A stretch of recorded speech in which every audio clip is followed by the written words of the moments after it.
The Ministry of Industry, Trade and Investment partners with the Nigerians in Diaspora Commission, NIDCOM, to boost investment opportunities in Nigeria.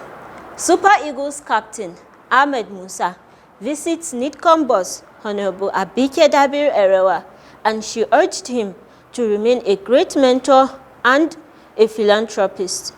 Plus, a Nigerian in Diaspora, UK, author and realtor, talks about his book, The #1 Mission.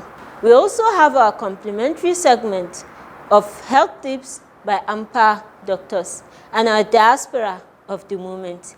This is your favorite show, The Diaspora. I am Khadija Bamali, your anchor. Please stay.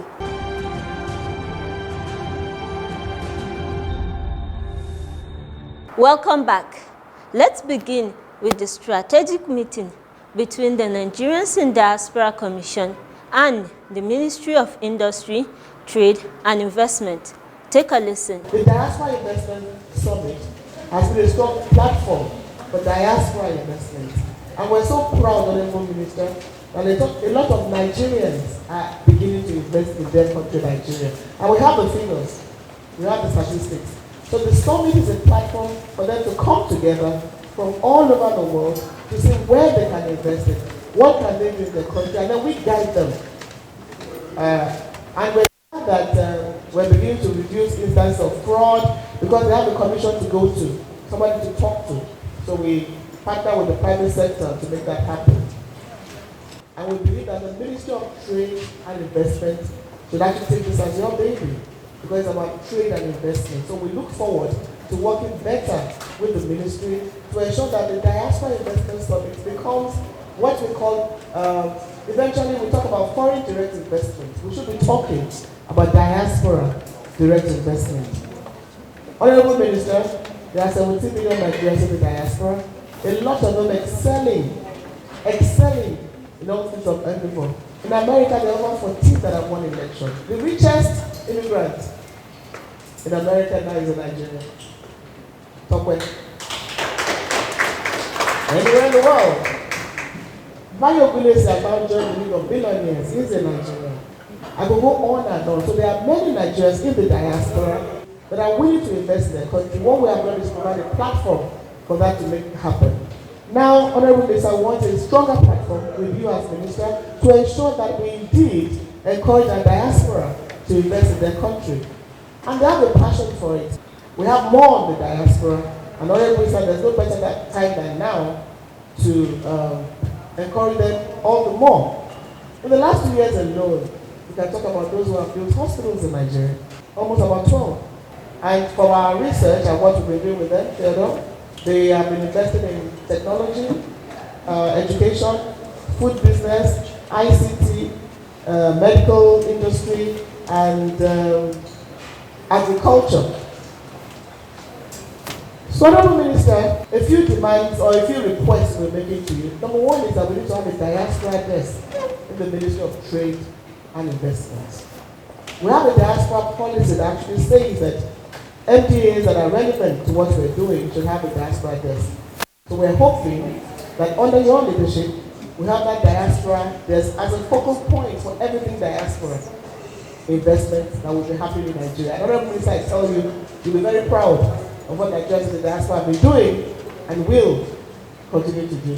The Nigerians in the diaspora, because they are Nigerians, because they are willing to change the cost of things in Nigeria, and they have the money, they are willing to invest, and we will give them all the support that they can get. What are the kind of supports? I mean, you said, oh, what sort of support? So many we can give them. For one, we first of all design and create different investment channels and platforms that they can invest their money that will be fraud-proof and that will be risk-proof. Give them the opportunity to also extend their benevolence. Investment is both a benevolence, but more of seeking to enrich yourself. More like you're seeking to increase your return on investment, to multiply your wealth already, and to also protect your wealth. Now, for us, giving them the platform and then removing all the barriers, regulatory barriers, Even sometimes, even crafting regulations that can support that particular type of investment is a major barrier removal initiative that can come from the government. It's setting up a desk. I think we're going beyond the desk actually. From what we've done, we're almost setting up a department to manage the investment. So what we've done is we call it the catalytic investment desk, where we use the word catalytic because it's what charges us. You know, we need a word to boost us. When we wake up, we know that what we're doing is to catalyze the economy. What we're doing is to boost economic recovery. I can assure you again that we will do all that we can to collaborate, support, and even facilitate the work that you've been doing, and even make you even smile more. Because now you have come to the catalytic investment unit. So we can only catalyze what you have and grow it and expand the opportunities that are out there. So thank you again. We really appreciate this. Ahmed Musa has been described as a great mentor to the youths and a philanthropist, having built sports academies in Lagos, Kano, Kaduna, and Plateau states. Hear him. It's a privilege for me to be among the midst today, and thank you once again, my mommy, like I always call you. I remember when the crisis in Sudan started, and I have to give you a call. She just picked my call once. Anytime I call her, once she'll pick. But I know if she did not pick, she's gonna call me back because I know she's busy. And I have to mention some few students, and I really appreciate now they always call me with their parents to thank me because they are now back home with their family. So all thanks to you now. And for the I'm not present to take, but I'm gonna say I really appreciate that. Like I said, nobody gave me this opportunity. I start from the street. My mom had to go to mindset to make me go to school, but nobody, nowadays, when I was playing football, I always sneak to play football. But nowadays, nobody sneak again. Even your parents will have to buy you boots to say you have to play football. So that's why always, when I see myself, I think about where I started, because I never believed that I'm going to be someone like this today. So that's why I always want to give more to the society, for the less privileged, for them to get what we are seeing outside. Because most of all what I've been doing, I'm doing the best standard that I saw outside. But I'm going to talk to most of our colleagues. I wish everyone have the mind that I have to bring back to the society, so that a lot of young ones that don't have that privilege to go out, they will see back home. And I know maybe you forgot the school that I just built in my local government in South. So it's a very massive work, but I'm more and more is going to come, inshallah. I'm planning one to do in Kano right now. But I hope, I know a lot of people will say, why are you doing it only in Jos, Kano? But inshallah, with the hope of my mommy, I'm going to touch everywhere in Nigeria.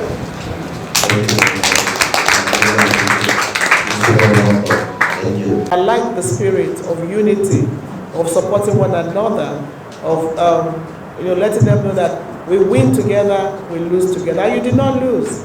You came second to the host nation. We're proud of you, and thank you for making us very proud. Ahmed Musa is one of the greatest philanthropists anywhere in the world.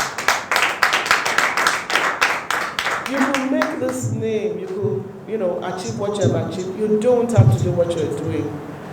Ahmed Musa has built sports academies in Jos, in Kano, in Kaduna, and not done yet in the most important state in Nigeria, Lagos. So this young man has fulfilled what we've been preaching. How can we mentor the younger ones? How can we make them grow? They see you as role models. What can we all do together to lift our society? You have done this and you're leaving a great legacy. And we hope that others will learn from you. You know, success, as I always say, is not about age, it's not about character. It's not about how much money you have, but it's about how many lives you are able to touch. These academies you have built, you are touching lives all over Nigeria. And we appreciate you, we commend you, we celebrate you, and we want every other person to do what you are doing. If every one of us lend a helping hand to the next person, Nigeria will be a better place to live in. Everything is not government, you know. So what you have done is most encouraging, and even beyond the academies, he has done so much more to help the less privileged. He has done so much more to touch the lives of indigent children in Nigeria, and you stand out as a role model for philanthropy. Thank you very much. And I also congratulate you for the National Diaspora Merit Award 2023. We gave you the award in 2023. And because of this philanthropy, he's also a winner of the inaugural Diaspora Merit Award 2023. You won in the Sports and Youth Development category. So thank you for being here. Thank you for all you have been doing.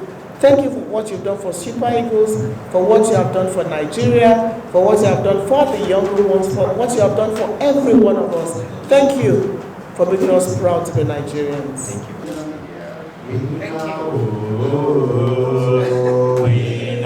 Super Eagles, you down we go. Winner, pata pata, you go win forever. Winner,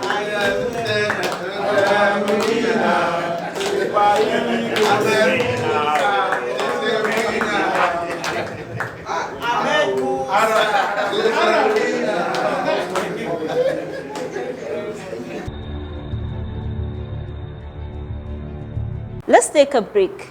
Keep watching The Diaspora.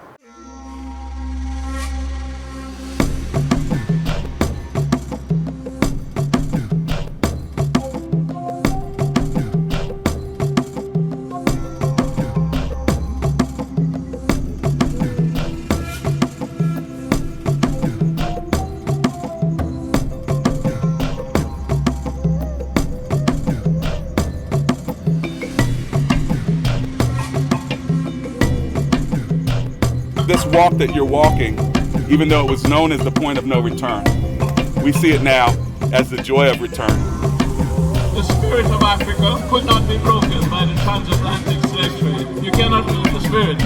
And the divine force, the spirit of Africa, has brought us back today. Welcome to home.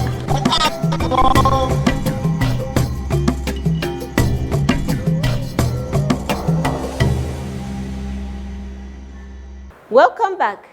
The #1 mission, Nigeria's High Commission in the UK, is the title of the book by Yemi Edun.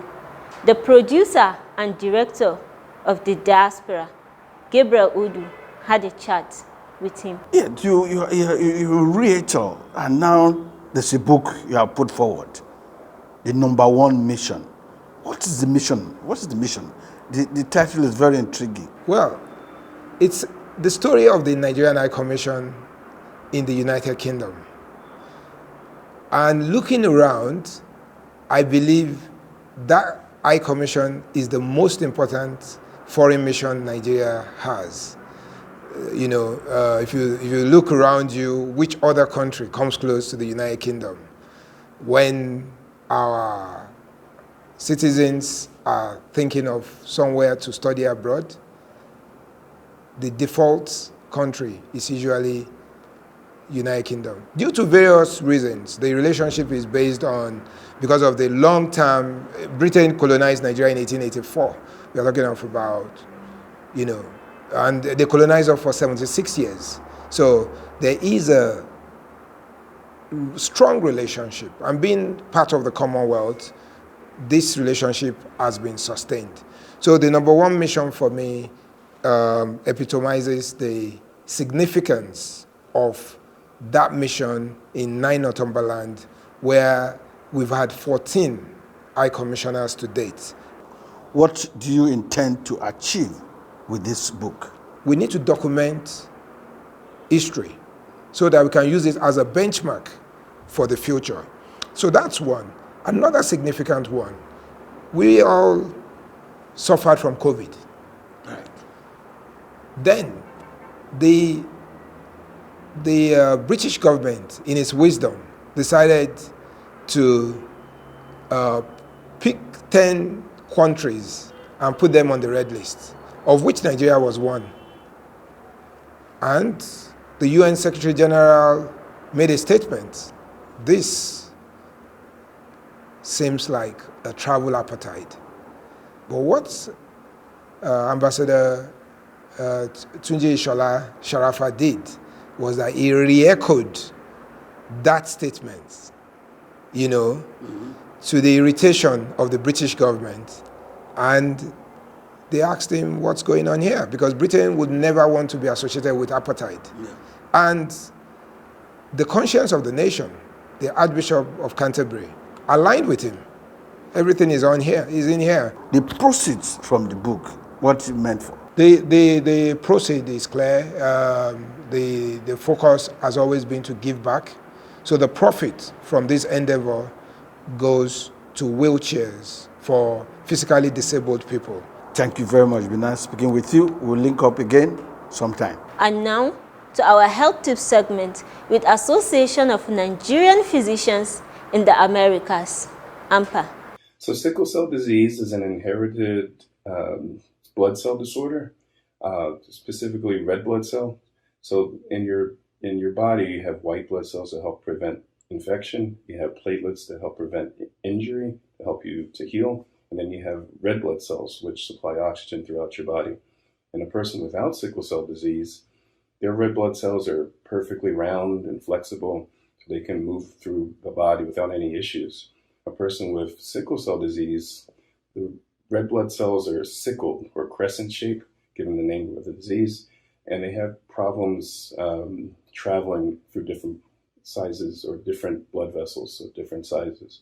So it can really impact your major organs. It can cause problems involving swelling in the lower extremities and the hands. It can cause organ damage to your kidneys. It can cause stroke. It can cause heart disease. So it makes a major impact, especially people with ethnic connections to Africa, the Middle East, the Mediterranean Basin, and India. How is sickle cell disease diagnosed? It's really easy to diagnose. It's a simple blood test that can be done at a lab or even at a point of care center. In more developed countries like the United States, we do screenings on newborn babies as part of the state's newborn screenings program. That way you can identify a person or a baby with sickle cell disease right within a few days of life, or even within a week maximum. In other parts of the world, particularly Nigeria, I've heard there's certain hurdles in terms of trying to get a program that can do the same thing and get the same results. What are some health interventions used to treat sickle cell disease? So initially, especially if you identify a baby within a few days of life, the easiest intervention is giving penicillin, which is an antibiotic geared toward preventing infections. When you have sickle cell disease, you're predisposed or vulnerable to certain bacteria that's in the community. Things like strep, things like staph, those can predispose a person with sickle cell disease to very serious problems and hospitalizations. The other things we try to do is give immunizations to help prevent those types of infections. More heroically, there's blood transfusions. So remember, the disease hinges around those bad red blood cells. A blood transfusion from a healthy person into a person with sickle cell disease can help alleviate their symptoms. And finally, probably the most heroic is bone marrow transfer or bone marrow transplant. Basically, it kind of just resets the blueprint of how your body produces red blood cells. Now, to our diaspora of the moment, with Shalewa Ajila presenting. Our diaspora of the moment is Simidele Adeife Omonla Adiagbo Oli. Adiagbo was born in Toronto, Ontario, Canada on the 29th of July, 1981. She is a Nigerian skeleton racer who competed at the 2018 Winter Olympics. She is Nigeria's and Africa's first female skeleton athlete. She was the first Black female Olympian in the sport. In 2022, she won the Women's Monobob event in the 2022 Euro Cup held in Germany. In so doing, she became the first athlete from Africa to win an international sled race. Before competing in skeleton, Adiagbo competed in triple jump, last competing in 2008. Adiagbo served as a Nike body double for Serena Williams. Adiagbo is a marketing manager for Nike in South Africa since 2012. On the 18th of August 2018, Adiagbo spoke alongside other noteworthy speakers to a sold-out audience during the TEDx Lagos Spotlight event at the Muzon Center. She shared the stage with legal practitioners Shuko Shashuri, award-winning technologist Ade Olufeko, art curator Tokoni Peterside, and media personality Banky W, amongst others. The 42-year-old skeleton racer broke the record over the weekend at the 2024 BMW IBSF World Championship in Winterberg, Germany, where she finished top 20 in her World Championships debut. By doing so, she also inked Nigeria's name in history books as the first African nation to be represented in bobsleigh at the World Championships. Congratulations, Simidele Adeife Omonla Adiagbo.